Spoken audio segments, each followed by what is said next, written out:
If you met Dasha Reed on the street, you would probably not guess she suffered brain damage as a child.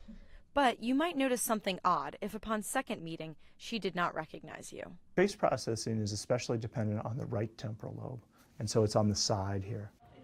Although she is generally recovered, Reed now suffers from prosopagnosia, or face blindness. With support from the National Science Foundation, psychologist Brad Duchesne and his collaborators at Dartmouth College are studying how people recognize and process faces.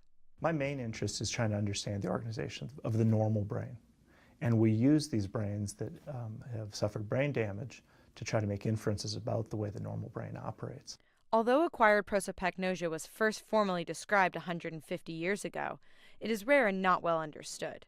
Duchesne has gathered 20 participants with the disorder to create a database with results from a battery of tests. You ready? Like the famous faces task. I don't know.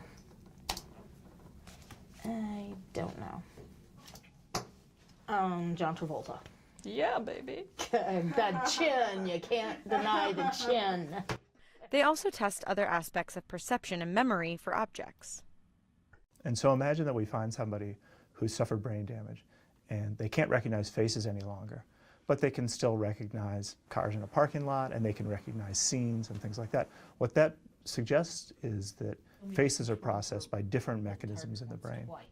Researchers look at the brain structure using MRI and test brain activity using functional MRI, while patients look at faces or scenes. They are missing certain parts of the brain, or they have damaged certain parts of the brain, and we see that in MRI scans. And so if the part's not there, it can't act on anything. So we can make inferences on what that part does. We hope that by really developing an understanding of face processing itself, that'll provide us with sort of a model for understanding the way other parts of the brain work. Duchesne says his basic research on face blindness will not directly lead to any treatments, but Reed still wants to participate. With her help, researchers can better understand how we recognize the world and people around us. Sadie Witkowski, VOA News, Washington.